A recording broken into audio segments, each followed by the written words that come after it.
沈木远，你爹死了，债就得你扛，要么今天拿钱，要么3亩沙田画押，穷的喝西北风，拿命还啊！沈家完了，等着卖地吧。那是我爹留的地，你们别抢！给我5天，320块，1分不少。5天还不上，我连你家房顶都掀了。海拔5800米，电状点地酶的最后一个磁样点，拿到这株样本，我的博士论文就完整了。就在那儿。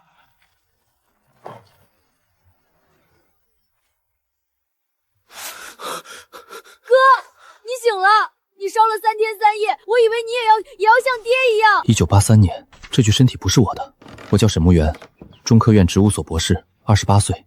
但现在，我是碧溪村一个20岁的穷山民。娘又咳了，昨晚咳了一整夜，大姐守到天亮。爹走了多久了？哥，你烧糊涂了！爹3个月前进山采药，从断头崖摔下去没了，你忘了？木林，从今天起，咱家不会再饿肚子了。哥的眼神变了，以前那个闷不吭声、低头走路的哥哥，眼睛里从来没有过这种东西。家里还欠多少？马彪那边赊的药材本钱200块，加上利息，他说现在是320，还有李叔家借的40块给娘抓药。哥，咱家连锅都快揭不开了。娘的病看过没有？卫生所唐老所长说是肺上的毛病，得去县医院才行，可那得多少钱啊？这就是我现在所要背负的全部家当。木林，村西边那片碎石坡，平时有人去吗？那破地方，石头滩子，啥也不长，谁去那儿啊？东南朝向，半阴半阳，微酸性腐殖土，那种地方要是不长天麻，我这个博士白读了。木元，马彪带人来了，说要么今天把欠他的200块还上，要么就把咱家那3亩山田抵了。沈木元，在家吗？出来说话。沈木元，你爹赊我200块药材本钱3个月了，算上利息，现在320，你是拿钱还？还是拿地抵？我爹的债我认。哼，认？拿什么认？你爹是碧溪最能耐的采药人，干了一辈子都没攒下这个数。你一个连山都爬不上去的废物，拿什么还？木元，别硬撑了，把地契拿出来画个押，大家都省事儿。给我5天，5天之内320块，1分不少还上。5天行，我马彪做人大方，给你5天，但丑话搁这儿，到期还不上，连本带利400。少一个子儿，你家那3亩山田我就收了，地契我让人去乡里过户，你拦都拦不住。哥，凭什么？那地是爹留给咱的。木元，320块，5天怎么凑得出来？哥，这地方全是石头渣子，村里人从来不往这边来，你找什么？东南朝向，坡度20度左右，沈维树和酯六混浊林边缘，落叶腐殖层厚度超过10公分，土壤偏酸，天麻的蜜獾菌寄主条件全齐了。这地方要是不长天麻，我白读7年植物学。天麻，这是天麻？哥，你怎么知道这底下有天麻？这片地方从来没人来过。这种坡向，这种土，这种树，天麻长不出来才怪。灵芝，哥，还有灵芝。7斤天麻，灵芝6株，够了。哥，爹找了一辈子药，都没在这片挖到过东西，你到底是怎么？记住这个地方，并且不许告诉任何人，一个字都不能漏，听见没？听见了。盯上了。哟，沈废物，还真让你挖着好东西了。这片山是马爷的地盘，山上长的自然也是马爷的。把背篓放下。这是村西碎石坡公家的山。公家的？马爷说是他的就是他的，少废话，放下。这山是公家的，不是你们马彪一个人的，凭什么抢？你爹死了，没人教你规矩，我替你爹教。啊！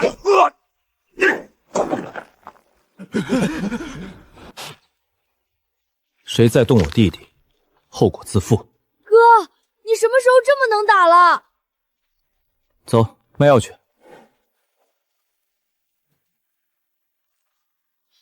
小伙子，这天麻是野生的，品相这么好，你从哪儿挖的？山里，您看看能给多少？7斤上等天麻95，灵芝6株，品相都不错，40，总共135。1983年，深山里的普通农民1年的现金收入不到200，一个下午我就赚了大半年的钱。木元，这些钱你从哪儿来的？挖药卖的，135，药和其他东西花了20多，剩下的先攒着还债。是一天赚的钱？1天，姐，这才刚开始。哥，天还没亮，你干啥去？办事，你在家守着，哪儿也不许去。是不是又去挖药？我跟你去。今天去的地方你去不了。哥，你不会要去鬼门崖吧？那地方死过人的。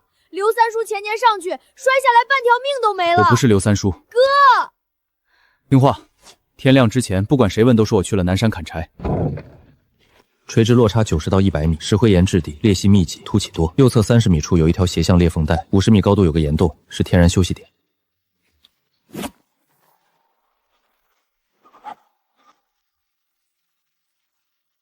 铁皮石斛，野生的，生长年限至少5年以上。这一片崖壁上的量，保守估计够采20斤。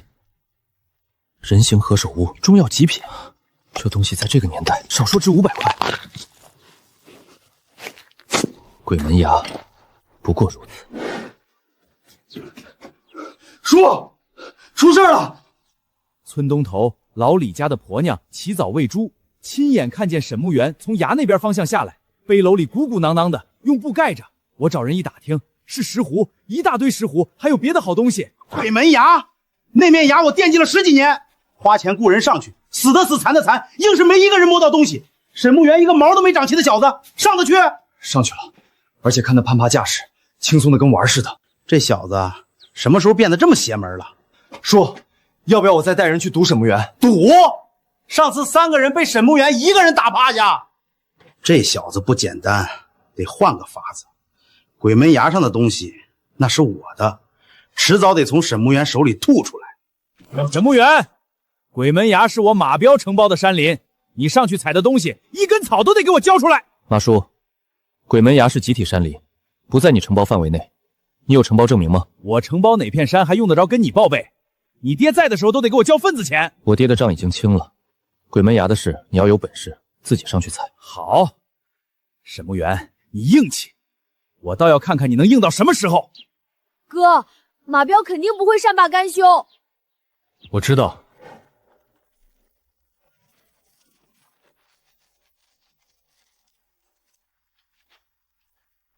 这是谁干的？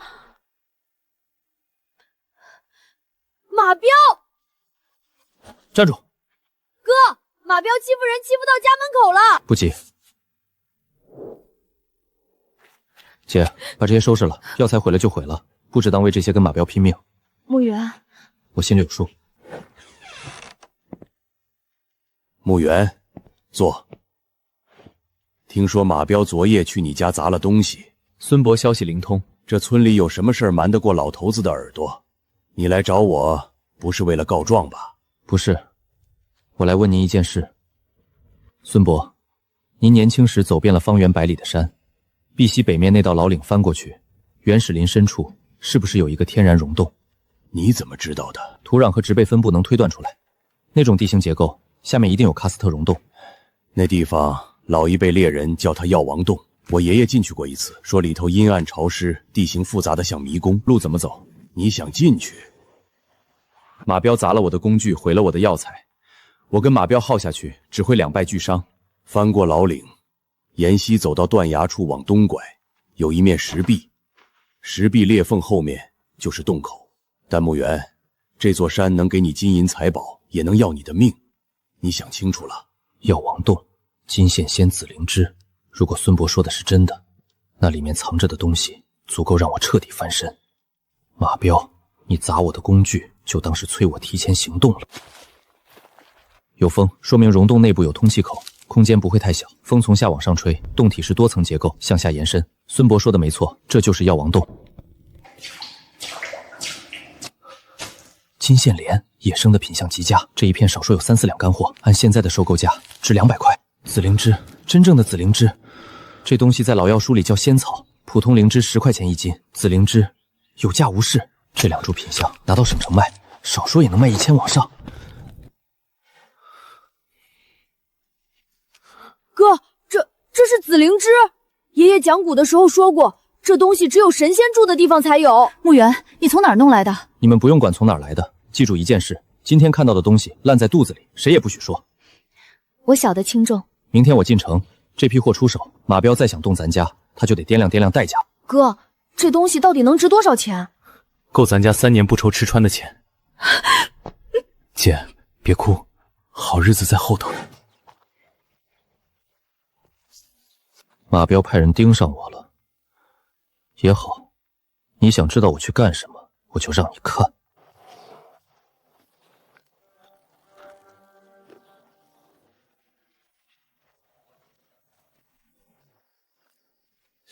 你娘的药还没吃完吧？这东西你从哪？唐伯，东西在您这儿放一晚，明天我来取，进城出手。这事儿只有您知道。行，放我这儿踏实。野生紫灵芝，2株都是极品，纹路完整，色泽纯正，没有重眼。小沈，实话告诉我，你从哪座山采的？吕老板货好就行，来路您别问，您给个实在价。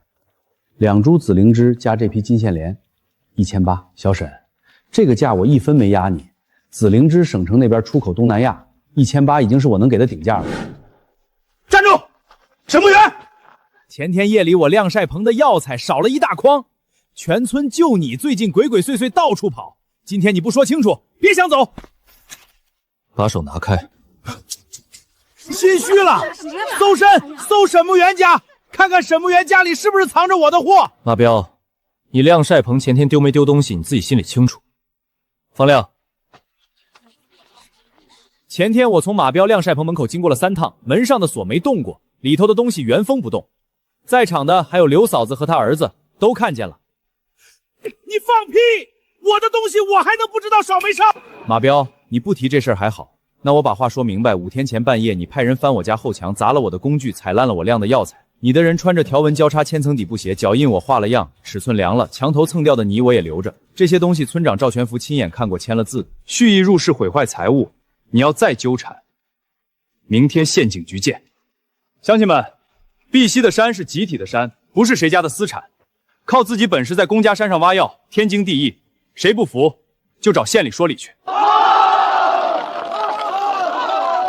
说得好，早该有人制止马彪了。马彪，这只是开始，你背后那些人一个一个来。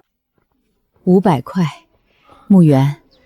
话太多了，我这把老骨头，吃点草药扛一扛就。娘，钱花了还能赚，人没了就什么都没了。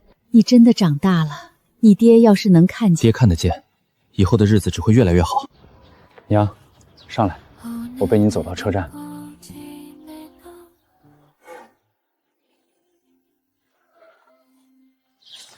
哥，这些加上修房子花了多少？300。那咱们还剩多少钱？1000。1000块？哥，咱家啥时候有过1000块？爹活着的时候攒1年也就攒几十块。所以从今往后不一样了，这1000块不是拿来花的，是拿来生钱的。咋生？1个人进山，1天挣几十块，10个人进山呢？哥，你要招人？招人这事不急，得先找对人。牧原哥，大壮，进来坐。不做了，我站着说。牧原哥，我想跟你干。你在老樟树底下说那些话的时候，我就在人堆里，我攥着拳头，恨不得冲上去帮你揍马彪。我爹留给我的那片山林，马彪占了6年，我去要过。马彪让马猛带人把我打了一顿，打完还说你爹死得早，没人给你撑腰，认命吧。我认了6年，但那天看你站在那儿，一个人怼的马彪一个屁都放不出来，我就想，凭什么认命？我力气比谁都大。山路比谁都熟，就是没人带我。牧原哥，你带我。你想跟我可以，但我有3个条件。第一，听指挥，我说往东你不准往西，哪怕你觉得我错了，先执行再说。行。第二，能吃苦，进深山不是上后山砍柴，3天不睡觉断粮断水的时候你不能掉链子。我周大晃从没怕过吃苦。第三，嘴巴严实，该说的说，不该说的烂在肚子里。我带你去的地方，挖到的东西，一个字都不许往外漏，做得到吗？能。好，从今天起，你就是我的兄弟。牧原哥，你说往哪儿我就往哪儿，我都听你的。好兄弟。一个人翻不了山，但一群人可以。马彪不过是第1道门槛，那些山里头藏着的东西，够碧溪村所有人吃一辈子。今天叫你们来，只说一件事：碧溪采药队从今天起正式成队。牧原哥，我早就想跟你干了。马彪把西坡封了，我半年没采到像样的货。跟我干可以，但丑话说前头，3条铁规矩，你们犯了任何1条，立刻走人。第1条，所有收获按出工和难度系数分配，谁出力多少就拿多少，公平公正。这个好，比马彪那边强100倍。马彪那边7成归他，剩下的按人头分。第2条，进山听指挥，不允许擅自行动。若山里头出了事，一个错误决定可能就是一条人命。这条没问题，木源哥的判断我服。第3条，嘴巴，采药地点、路线、收获，谁泄密就是断了所有人的财路，谁就得立刻走人。木源哥，我嘴碎是出了名的，但该避的时候我绝对避得住。我方亮要是漏一个字儿，天打雷劈。好，都听明白了？明白。那从今天起，咱们是一条绳上的人。木源哥，今天不采药，光走路。先认东西，不认识药材，进山跟瞎子没区别。这个认识吗？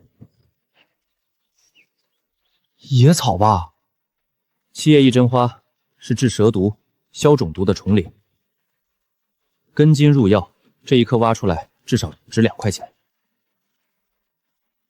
这个呢，像是葛根，钩藤，平感湿风，清热，供销社收购价8毛1斤。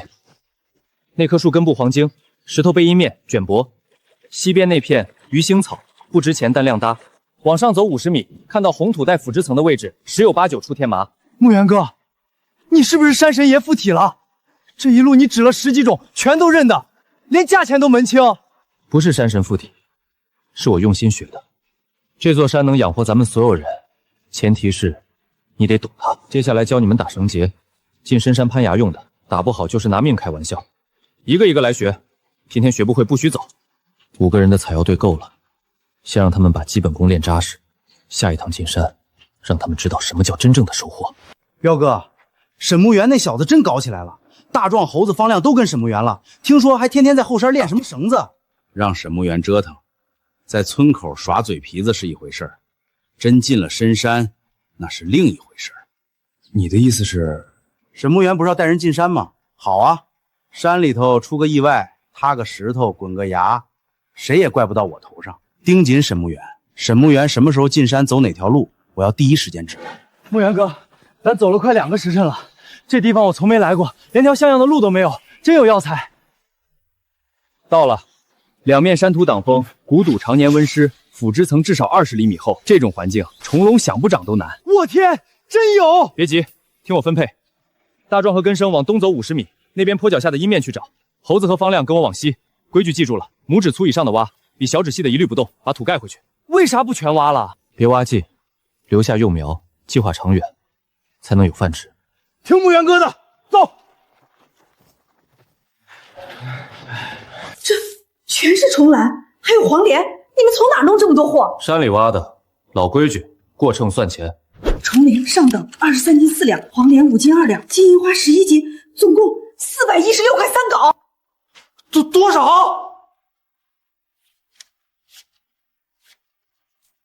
？400块！木源哥，木源哥，你到底怎么找到那个地方的？那条谷的走向、海拔、坡度、腐殖层厚度，出虫浪几乎是必然的。从今天起，谁也不许提一个字。回村以后有人问，就说运气好碰上了，听见没有？听见了。回去分钱。我手底下10几个人，1个礼拜也就出300来块的货。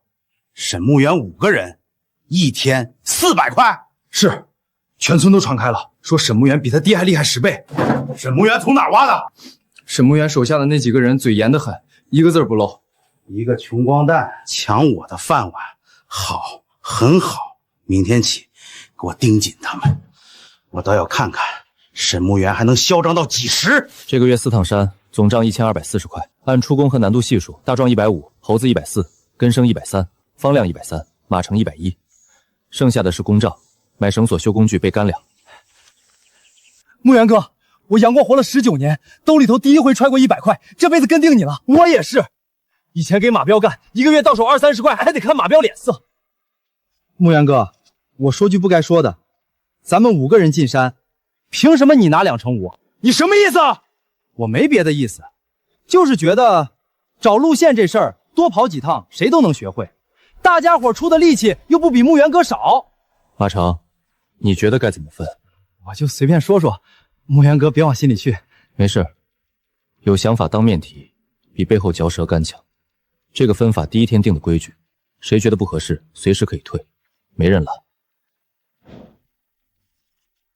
大壮，马成这个人你怎么看？他是马彪的侄儿，被马彪看不起是真的，但突然跑来跟咱们，我心里一直没底。今天那番话不像马成自己能想出来的，有人教的。你是说马彪？一个被马彪踩了多少年的侄子跑来投靠我，刚好赶上咱们扩队，这事本身就值得多想。从今晚起，你盯着马成，马成去哪儿见谁说什么，不用拦着，不用打草惊蛇，看清楚了来告诉我。明白。另外，我当众说了，下一趟去三木岭，马成要是干净的，什么事儿都不会发生。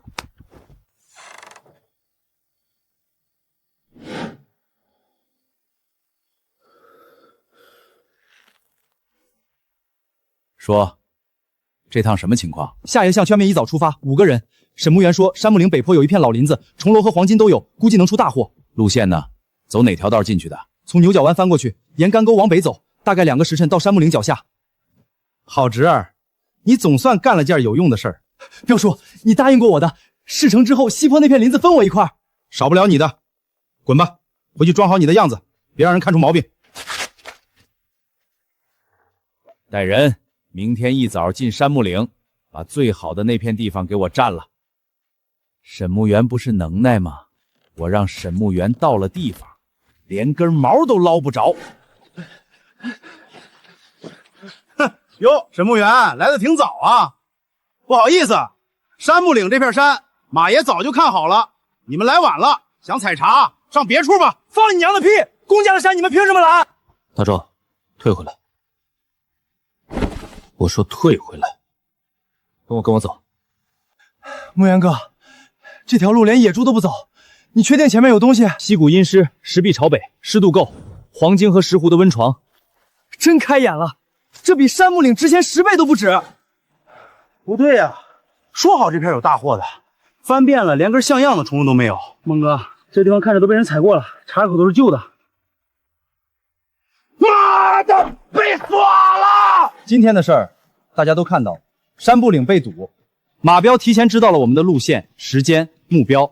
马成，你每次进山回来都比别人晚收拾半个小时，天黑了才走，去哪儿了？我收拾东西慢。大壮，从你裤兜里摸出来的山木岭的路线方位一个字不差，你自己的笔记。山木岭那片重炉区半个月前就被踩空了，我故意当着你的面说去那里，就是等着看你到底干不干净。从今天起，你不是采药队的人了。但我不怪你，马彪是你叔，马彪逼你扛不住，我理解，以后你好自为之。 10几个人守了一天，一根有用的草都没踩着，我的人让一个20岁的小子当猴耍，马成也废了，一步棋都没走通。彪哥，那现在怎么办？光靠咱们这些手段，治不了沈木原了，该请刘经理出马了。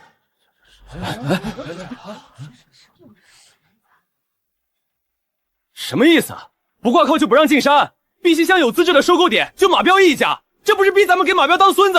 他妈的，明想抢不过就来这套！我刚打听了，这个通知是县药材公司刘副经理亲自签的字，说是规范管理，防止乱采滥挖，但只有碧溪乡收到了，隔壁3个乡一个字都没有，就冲着咱们来的。刘德全跟马彪穿一条裤子，这事马彪肯定提前打了招呼。木原哥，不采药，我一家老吃吃什么？你一晚上没吃东西了，不管什么事，先把饭吃了。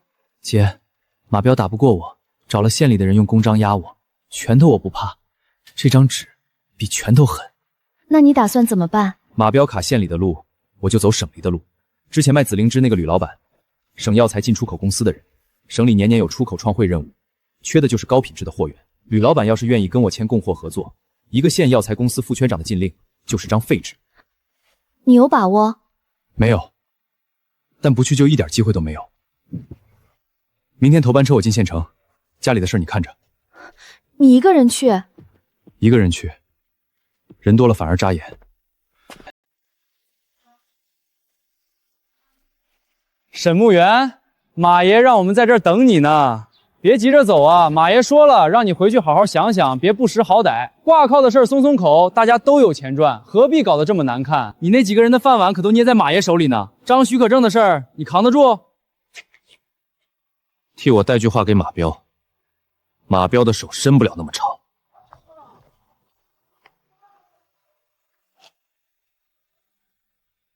站住！马爷的话你没听见？先回去谈。这是省里的单位。蹲着，审目员出来再说。小沈，你怎么来了？吕老板，上次您说过，省里年年有出口创汇任务，最缺的就是高品质中药材的稳定货源。我来了。你能供什么货？野生铁皮石斛、深山天麻、灵芝，全是出口级品质，稳定供应，长期合作。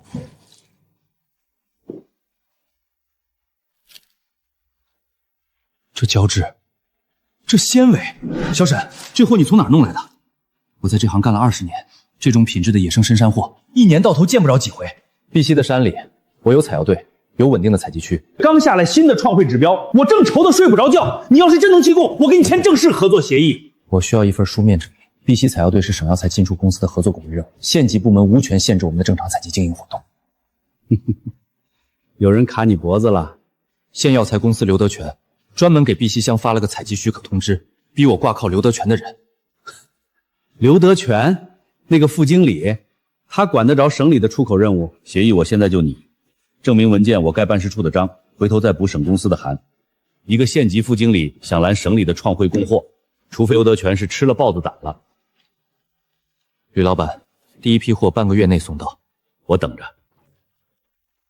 出来了，马爷说的事你想好没？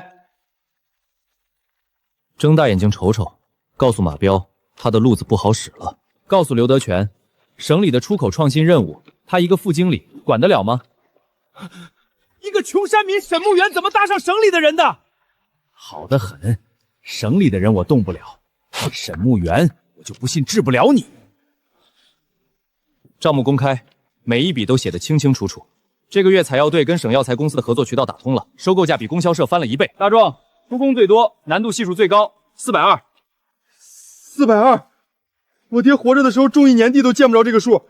杨过360，刘根生310，方亮280。我的天爷，一个月顶人家干大半年！大壮，你小子发了！乡亲们，我今天把话撂在这儿，采药队扩张，人品靠得住，吃得了苦，不怕走山路的都可以来报名。但丑话说在前头，谁坏了规矩，当天走人，1分钱不结。还有一条，进山采药，大的采，小了留，断了根的不许采。这座山要养咱们一辈子，不能1年就给挖秃了。谁要是只图眼前那点钱，把山祸害了，就是跟全村人过不去。牧原哥说的话就是规矩，谁不服找我。这批石斛品相不错，但有3根胶质不够，出口级别达不到，得降一等。你眼力不错，这3根是长在阳面岩壁上的，日照太足，茎干木质化偏重，确实该降。你怎么看一眼就知道它长在阳面？纤维走向和皮层厚度不一样，阴面的石斛水分足，胶质饱满，横截面是半透明的，阳面的偏干偏硬，颜色发黄。那这个呢？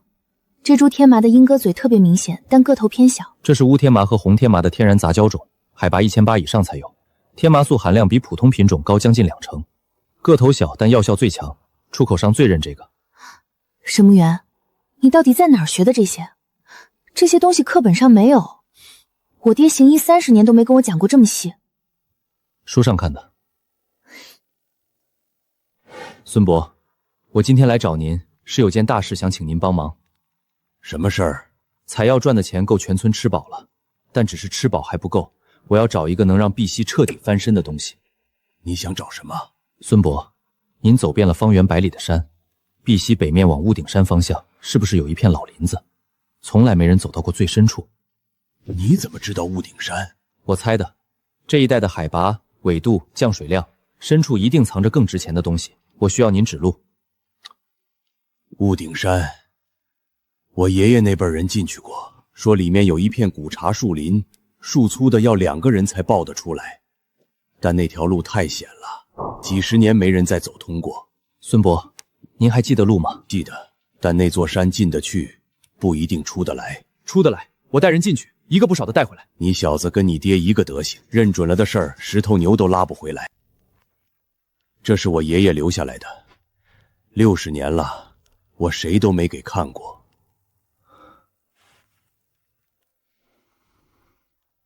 放了60年还有香气，这茶底子太厚了。那片林子里的茶树，最粗的2个人都抱不过来，高的跟大青树一样。摘下来的叶子揉一揉，满手都是胶，泡出来的水甜的像蜂蜜，香的像兰花。我喝了一辈子茶，再没喝过那个味道。有多少颗？一眼望不到头。少说几十颗，多的话上百颗都有可能。但那是40多年前的事儿了，现在还剩多少，谁也不知道。孙伯，那条路具体怎么走？从碧溪翻老岭，过断魂谷，再穿一片原始林到雾顶山脚下，光走路就要2天。最难的是最后那一段，茶林在一道大崖下面的谷底，崖壁垂直往下60-70米。我爷爷当年是用藤条下去的，上来的时候差点没命。崖壁的事交给我，您只管把路指到崖顶就行。路我能指，但沈墓园，你听好，雾顶山深处有瘴气，林子里还有碗口粗的眼镜王蛇。我爷爷那一趟去了7个人，回来的只有4个，所以我得挑最能打、最能扛的人一起去。装备也得提前备齐，防蛇药、干粮、绳索，至少够5天的量。这些都要钱，钱不是问题，但在去雾顶山之前，有一件事必须先办。什么事儿？马彪，去雾顶山最少3天，来回5天。我带着主力全进了深山，村里就剩老人、女人和孩子。马彪要是趁这个空行动手，砸合作社、抢药材，甚至冲我家里去，谁拦得住他？你的意思是先除后患，再图远路。马彪不解决，我走不了。就算走了，后面的路也走不安稳。马彪这人我看了20年，狗急了会跳墙。马彪现在被你堵得没路走，什么事儿都干得出来，你想怎么办？马彪贪，我只需要给马彪一个忍不住贪的机会，让他自己把脑袋伸过来。你心里已经有主意了？孙伯，马彪这些年干的那些事，村里人虽然心里都有数，但有没有人愿意写下来？以前没人敢，现在不好说。你把刘德全的路子都废了，村里人看在眼里，胆子大的应该有几个。够了，我不需要很多人，但每一个都要说得清时间、地点、经过。孙伯，这件事您帮我在村里探探口风，愿意作证的人，我沈墓园拿命护他们；不愿意的，绝不勉强。你爹要是知道你今天说的这些话，一定会很骄傲。3天后回来，家里的事儿拜托各位叔伯婶子照应着。墓园，山里头小心啊！放心。哎，跟你们说个事儿，别往外传啊！墓园哥这几个月赚的钱全没存银行，都搁家里灶台底下的陶罐里了。沈墓园的娘都不知道具体藏哪儿，就沈墓园自己清楚。那得多少钱？行了，不说了，我得赶紧追队伍去。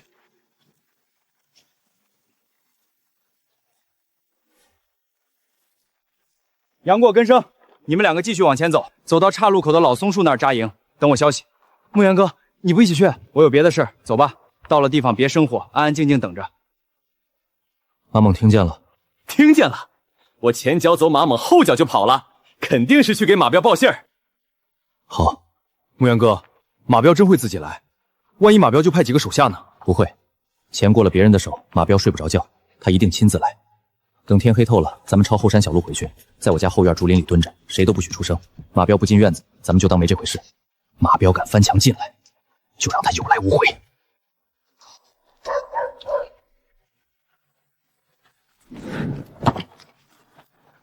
都请灶台，去灶台。马彪，你可算来了。你设的套！翻墙入室，手持凶器，马彪，你这回谁都救不了你了。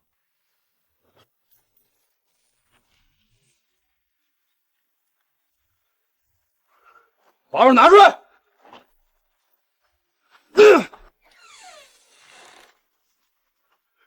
赵全福，你也掺和这事儿？马彪，我当了12年村长，被你压了12年。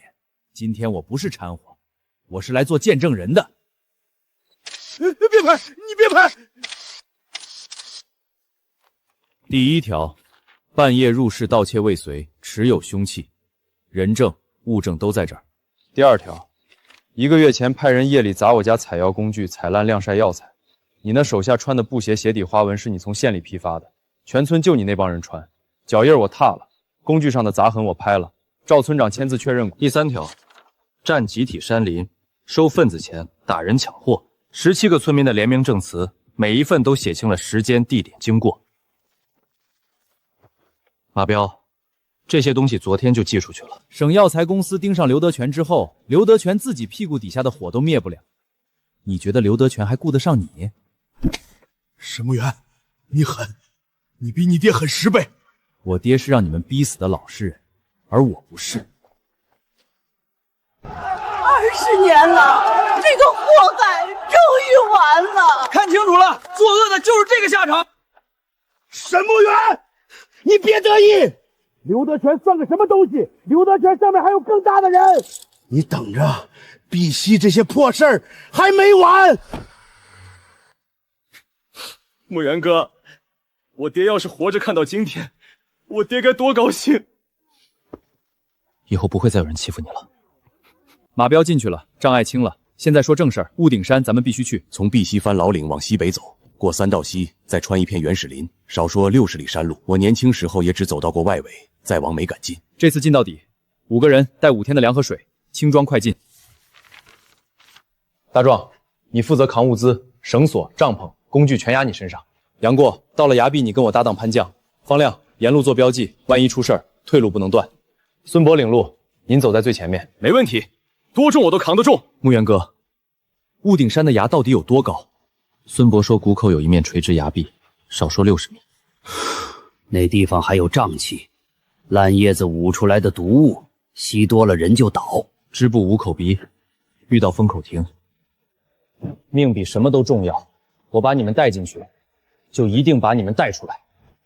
木元哥说去哪儿就去哪儿，废话不多说。这是我配的急救药包，止血粉药、退烧的分开包好了，防水的。这个白色的是蛇药，被咬了立刻嚼碎敷上去。这个黄的退烧，一次2片，止血粉撒伤口上直接按住。谢谢。屋顶山的林子又深又密，还有瘴气，你一定要平安回来。放心，我答应你，1颗茶带回来，1个人也不会少。我等你们的好消息。木元，村里的事儿你放心，有我盯着。赵叔，这次外出3到5天，要是第6天我还没回来，别说这种话，你一定回来。走。哥，你答应过我要教我爬崖的，你得回来。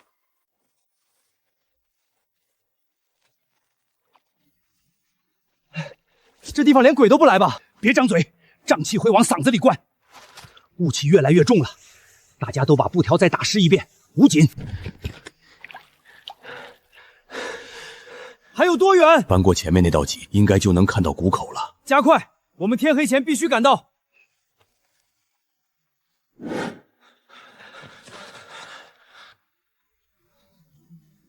就是这里，我爷爷说的古茶林就在这个谷里。天哪，往下看，这崖洼高度少说有60米，这怎么下去？能下，烈气够用。30米处有个岩台可以歇脚。木元哥，这崖比鬼门崖还险，比贡萨的冰壁差远了。大壮，你在上面压绳，绳子有任何异响，立刻喊我。当压，帮我盯着崖面有没有松石。看到了，古茶树一大片。拉绳，往上拉！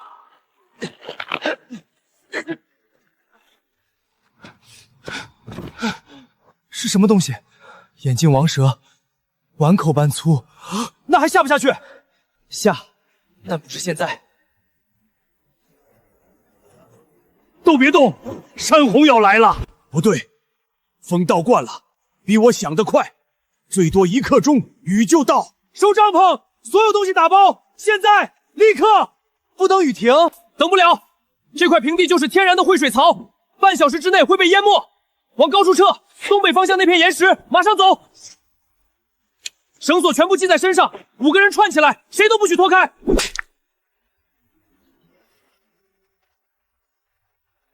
站稳，看我脚印走。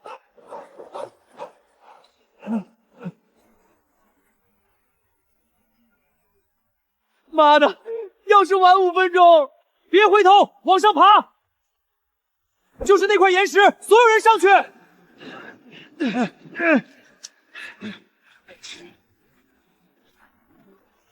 泥石流！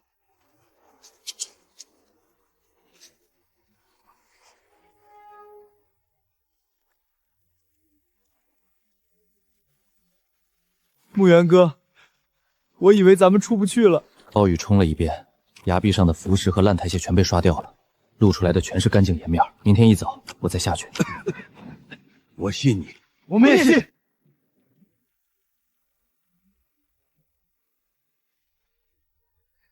条件比昨天好10倍，浮石清了，落脚点全露出来了，蛇也不在了。你真要再下去？不下去，前面那些全白受了。我下去采东西，最多1个时辰。大壮压绳，规矩跟昨天一样，杨过盯崖面，方亮准备接货的筐和布袋。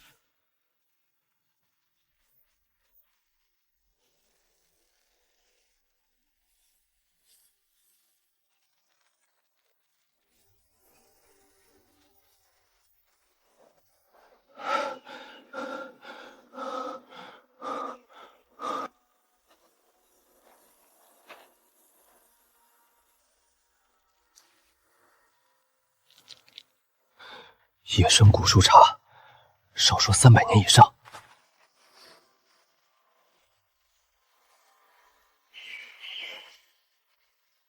紫牙白猴，这个品种没有任何文献记载过。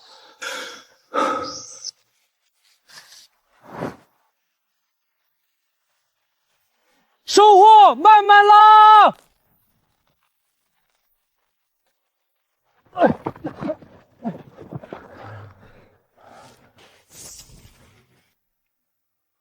我靠，成了！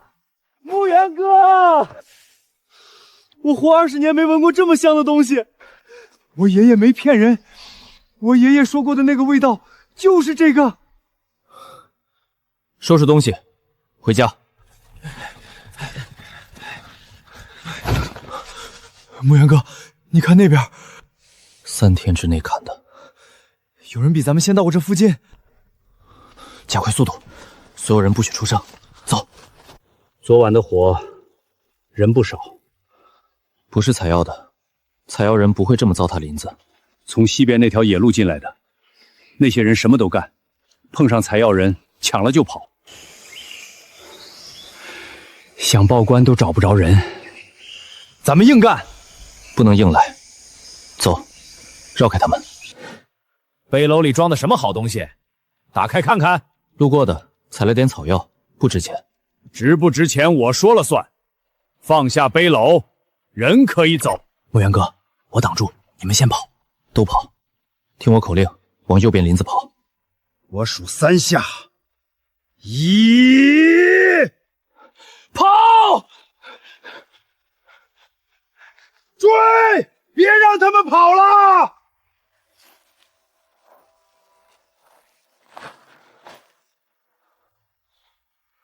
甩开了。唐伯说有个地区外贸公司的经理叫陈伟达，下午等了你2个时辰。他跟唐伯说什么了？说是来考察农村经济发展的，问了好多。马彪前脚刚进去，陈伟达后脚就来避袭，这不是巧合。姐，这几天家里来的生人，什么都别跟这些人说。沈兄弟，昨天没赶上跟你说话，今天专程来拜访。我叫陈伟达，地区外贸公司的，听说碧溪出了个能人，特意来认识认识。陈经理客气了，我就是个采药的，谈不上能人。沈兄弟太谦虚了。我听说你们在深山里发现了好东西，古茶树。山里什么都有，不知道陈经理说的是哪种。沈兄弟，你有好货，我有渠道，何乐而不为？陈经理，这事儿我得跟队里商量商量，过几天给你回话。好，我在县招待所随时恭候。一个经理亲自来村子里，消息还这么灵通，这人不对。木源哥，打听清楚了，陈伟达地区外贸公司经理没错，但底下的人背地里叫他边境陈老板。陈伟达跟刘德全走得近，2年前就开始合伙做生意。什么生意？明面上是出口创汇，暗地里什么值钱倒腾什么。还有，马彪被抓的前1个月，往陈伟达那里跑了3趟。马彪给陈伟达供过货，8成是。陈伟达不是来考察的，是来接手马彪那条线的。不动陈伟达，眼下最要紧的事是把古茶做出来，把根基扎稳。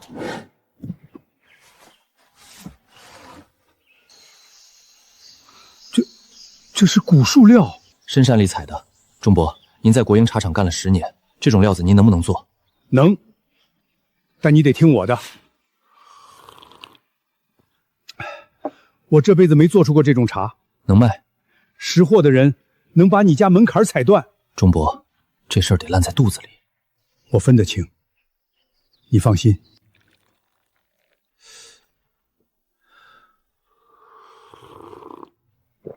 我喝了20年茶，磨合过这个滋味。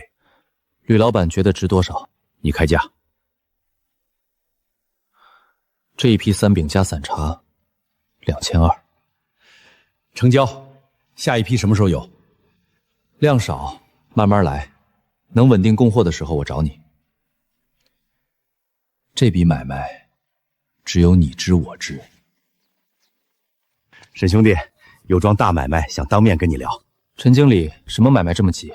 不急不行，你这碧玺的好东西，盯着的人可不止我一个。我投1万块现金，占你合作社35%的股份，另外提供1辆运输车，加上省城的全套销售渠道，你出货，我出钱出路子。你算算，这买卖亏不亏？沈兄弟，你有好东西，我有渠道，何乐不为？陈经理的诚意我领了，但碧玺不接受外来控股。沈兄弟，你可想清楚了，我这是把钱往你兜里塞，你还往外推。钱是好东西，但得看拿了以后还能不能自己说了算。陈经理，你这不叫合作，叫入主。沈兄弟什么时候想通了，可以随时找我。陈伟达上车时笑得不对劲，拒了陈伟达的钱，就是拒了他的控制。这种人不会善罢甘休。木源哥，陈伟达这人不会就这么算了，咱们得防着。所以合作社的事抓紧办。方亮，继续盯着陈伟达。今天说的话，出了这个门烂在肚子里。沈木源不答应，一口回绝，说什么碧玺的事业是碧玺人自己的，不接受外来控股。一个泥腿子，口气倒不小。陈哥，要不算了，这小子搭上了省药材公司的线，不好惹。算了，那种货色运到东南亚，1公斤顶你刘德全摊1年。哼，既然他不识抬举，那就别怪我用别的办法。乡亲们，碧玺山货合作社今天正式挂牌，往后村里按劳分配，年底分红。木源，我家婆娘手脚利索，能不能来车间干活？能，只要肯出力，家家都有份儿。木源哥，设备全到齐了。钟伯，茶叶加工房归你管，古茶制作的事儿全权交给你。放心，只要料子到位，出来的茶一片都不会糟蹋。药材分级标准我已经列好了，每一批进仓的货都要过我这关。丑话说前头，进了合作社就要守规矩，做不到的，现在就退出去。开工！这个月走省药材公司的渠道回款到了没有？昨天到的，纯利润2500块。我的老天爷！这只是第1个月，后面会更多。账对完了，每一笔款项都对得上。辛苦了，沈木源，你真的做到了。我爹说你是碧玺几10年来最有出息的后生。这才刚开始，等明年开春，我要带大家在屋顶山下建一个古茶树种植基地。种茶那得多大的投入？钱的事我来想办法，你只管把品控守住。你脑子里装的东西，到底还有多少是我不知道的？够用就行。不好了，木源被工商局的带走了，说是涉嫌非法经营和走私。什么？沈木源，这些走私药材是怎么进入你仓库的？从哪条渠道进的货？谁是你的上手？沉默不能帮你脱罪，人证物证都在，你不开口只会对你更不利。我只说一句，这些东西不是我的，我要见我的家人。等你想通了再谈。说什么都没用，这是做好的局，现在只能查这批货到底是谁放进去的。我现在就去县里把木源哥捞出来。你去了能干什么？拿拳头砸看守所的门。木源心里有数，这是被人做了局。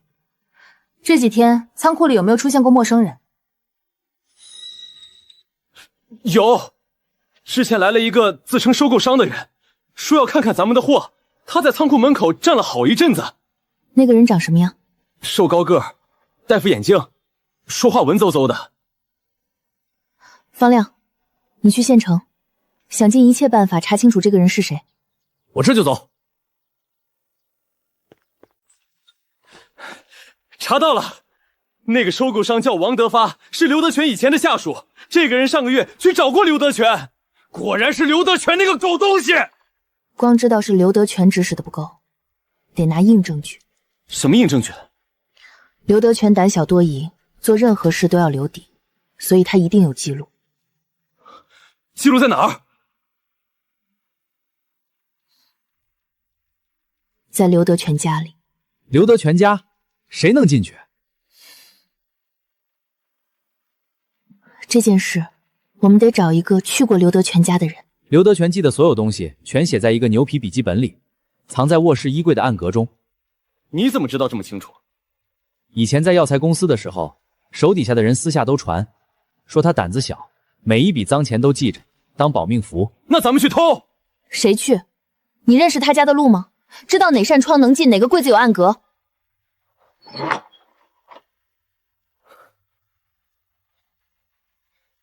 你来干什么？我听说木源哥被抓了，跟你有什么关系？当初你给马彪通风报信的事忘了？我没忘。那件事沈木源不仅没和我计较，后来还帮我找到了工作。我马城市混过，但不是畜生。现在他出事了，我不能缩着。你想怎么做？我以前替马彪送过孝敬，我进去拿。今晚就去。大壮、方亮在外面接应，拿到东西立刻撤，不管发生什么不要恋战。行。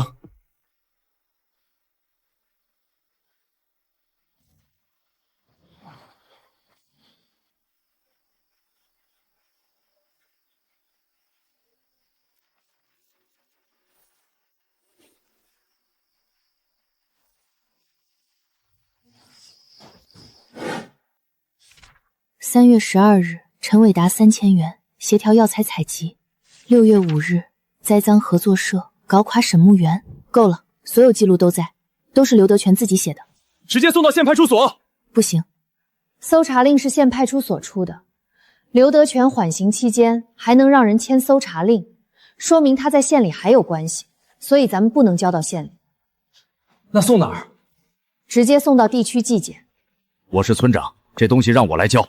我立刻出发，天亮就到。赵叔，山路60多里，夜里走。我走了一辈子山路，不会迷路的。木源是我看着起来的，我一定要救他。等我消息。赵三儿，你举报沈木源卖来路不明的高价货，这话谁教你的？没人教，我亲眼看见的。你亲眼看见的？念，不识字。我替你念：5月28日，安排赵三儿作证，酬金200元，刘德全经手。白纸黑字，刘德全亲笔写的。合作社那批药材，上面的指纹和陈伟达公司的存货完全吻合，是刘德全用走私货栽赃合作社，你还要替他们扛？是刘德全找的我，他让我举报沈木源，我就是个卖杂货的，我哪知道那么多？沈木源同志，我部门已查明，所有指控均系陈伟达、刘德全蓄意栽赃陷害，已被无罪释放，现在就可以走。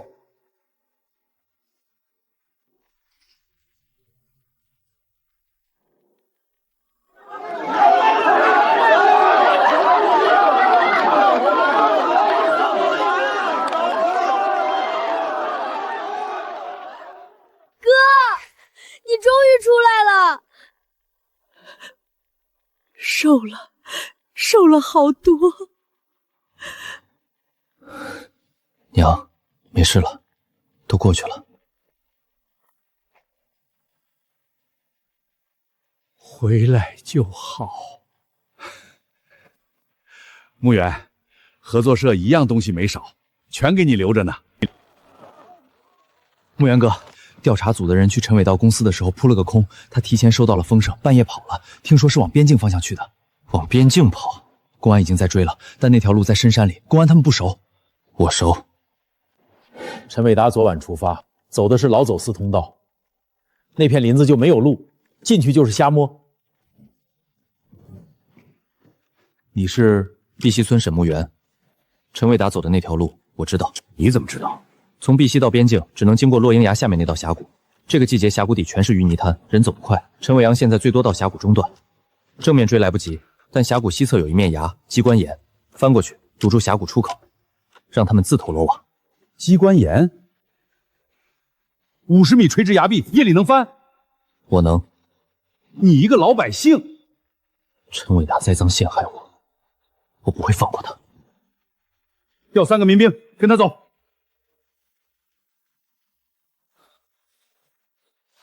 木源哥，这崖看不见路。不用看见，该怎么走我心里有数。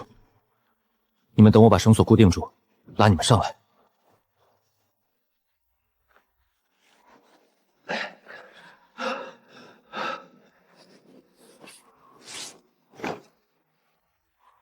上来。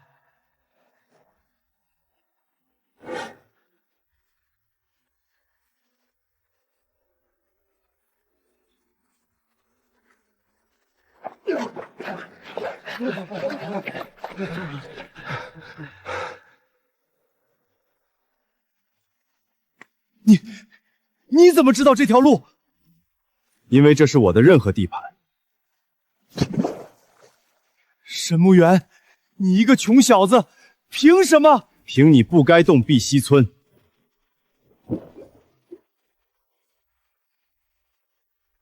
终于完了。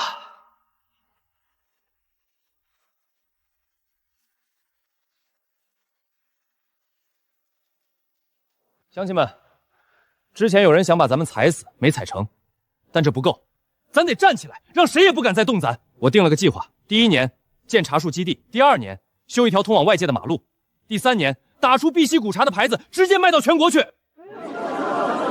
只要修了路，日子就能好起来。我走了一辈子山路，要是通了公路，我死也瞑目了。路的事儿已经在办了。此外，我联系了县电力局，碧溪要通电了。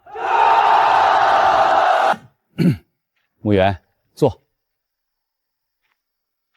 茶是诗韵泡好的，说你今天忙了一天，晚上肯定口渴。木源啊，我是个直性子的人，不跟你绕弯子。你被抓那晚，诗韵一个人整理了账本、合同，第2天直接去找证据。你出来那天，诗韵默默地看你。木源，那丫头的心思，你明白吗？木源，我闺女我清楚。这大半年，她的心思全在你身上。唐伯，诗韵是个好姑娘，我要正式上门提亲。那你来，我跟她的娘就一条要求：这丫头心气儿高，你别让她受委屈。唐伯，这辈子我都不会委带她。刻的是茶山。碧溪以后的样子。去吧，咱实在人送实在东西。我把娘压箱底那块红布找出来，给你包里用。伯父，伯母。伯父，伯母，碧溪会越来越好，诗韵不会后悔嫁给我。这是我刻出来的，这些树都是我们以后要种下去的，以后的路会越走越宽。行了，我闺女交给你，记住你今天说的话。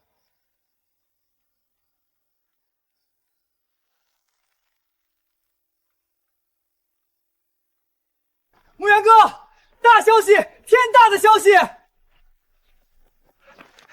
农业厅遴选特色农业示范村，入选的给拨款，全省5个名额。基础设施专项拨款，入选村可获12万。评审标准、产业规模、产品品质、带动效益。黄亮，去把大家叫来。这个名额，碧溪必须拿下。这些是野生古树？是，100年以上树龄。只采顶部3片叶，3年内不复采。3年不采，那收入比采秃了1年赚的还多。您闻闻。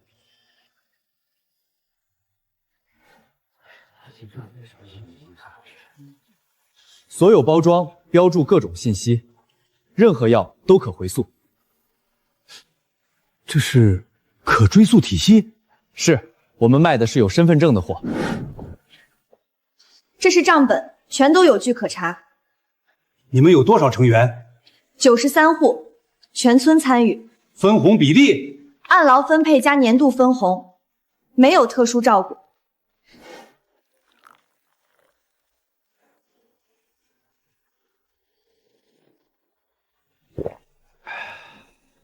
我喝过很多名茶，从没喝出过这种大山的味道。示范村名单出来了，碧溪村全省第一，拨款12万，用于基础设施建设、产业发展。今天叫大家来有2个事儿：第一，碧溪入选了特色农业示范村；第二，9月15是咱牧原和诗韵的婚期。在今天这个大好的日子上，我们迎来了牧原诗韵的婚礼，希望你们婚后和和美美，继续带领我们碧溪村再创辉煌。从今天起，这就是古茶种植基地。咱们种天麻和虫头，坡顶林子不动，留着涵养水源。说得对，林子就是命根子，断了水，底下全完。大壮，你带10个人开荒；方亮，你带5个人挖排水沟；钟伯，茶苗的事归你。哎，我伺候了一辈子茶，你只管放心。好了，大家都动起来！这里适合茶树，但东边那块地石头太多，得换位置。换到西边第3排，那里合适。你是不是就没想歇过？结婚第3天就上山。等坡上种满了茶树，我就歇。牧原哥，苗子全到了。好，每人分10颗，按我画的间距栽。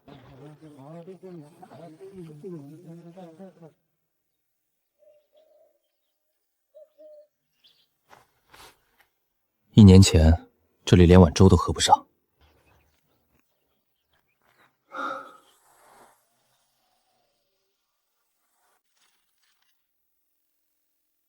怎么了？61700块，全年93户，平均每户分红660。县里工人1年挣多少？400出头。1年前你家梁刚见底，现在全村人均收入比城里工人还高。今天下午老张树下开分红大会，钱当面发，1分不差，让每个人亲手数过。念到名字的上来领钱。周大壮720块。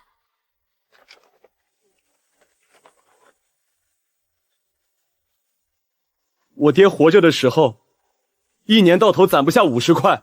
刘根生580，杨过640，方亮610，490。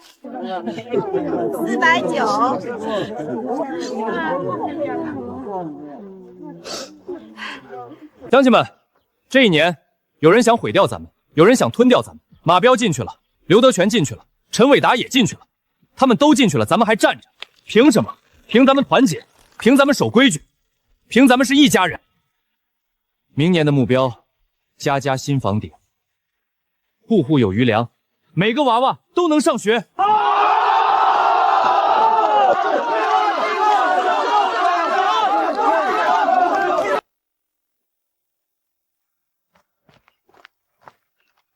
牧原哥，有个事儿。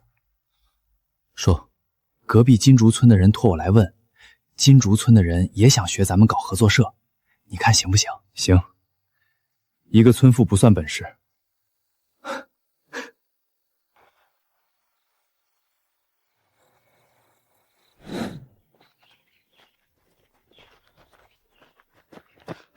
牧原哥，一共来了3拨人。金竹村的李支书，石桥寨的老杨，苗林坎的吴大山，全是村里有头面人物，都是来取经的。都请进来。沈兄弟，我直说了，我们金竹村去年全村现金收入加一块还不到3000块，听说你们碧溪1年干出6万多，我们整宿睡不着。我们寨子比你们还穷，年轻人全跑光了，剩下的全是老的小的，再不想办法，这个寨子就没了。你们山上有什么？竹子多，药材也有，就是没人识货，采回来卖不上价。赵叔，把合作社的章程抄3份，1加1份，看完了再谈。合作社不是我沈木源一个人说了算的买卖，是全村人的事儿。你们要学，先回去把人心拢住。我不是什么了不起的人，我就是碧溪村一个采药的。1年多以前，我家梁缸见底，我娘病得咳血，全家欠着320块的债。碧溪村被一个山霸压了20年，没人敢更生。这1年，我明白了一个道理：带着乡亲们一起富才是真本事。山给了我们活命的东西，我们得护它、养它。药材大的采，小的留。这座山不能到咱们手里1年就挖秃了。只要把路走正，把规矩守住，把乡亲们团住，就没有过不去的坎。1年前穿越到这里的时候，我以为这辈子就完了。28岁，植物学博士，国家级攀岩运动员，全归零了。以前在贡嘎雪山上一个人爬5800米的冰壁，追的是一株垫状植物样本。那时候觉得站得更高，走得更远，就是人生的全部意义。木源哥，你大姐从公用电话亭打过来的，嫂子要生了。什么时候的事儿？木源哥，我借了辆自行车在路边。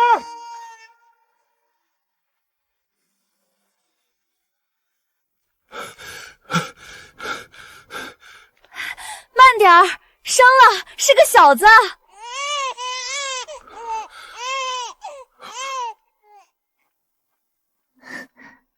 你总算回来了，想好名字了吗？沈青山，青山不老，碧水长流。爹看得到。木源哥，恭喜恭喜！这红薯是我自家地里种的，今年收成好的不像话。哥，我刚看了，侄子长得像你，一模一样的倔脸。你寒假作业写完没？明天写完。碧溪第1个中学生可不能丢人。这是我年轻时给我儿子打的，现在给你娃，好好养大，将来这山还要你儿来守。2年前，这张桌上只有半碗包谷糊糊。这1年，从无到有，不是我一个人的功劳，是大壮的命，孙伯的路，方亮的腿，钟伯的手艺，诗韵的脑子，大姐的操持，木林的争气，是碧溪村每一个人的。明年我要建制茶学校，让附近的人都来学手艺，建小学，让娃娃们都有学上。你就不能歇歇？等这山上种满了茶树，我就歇。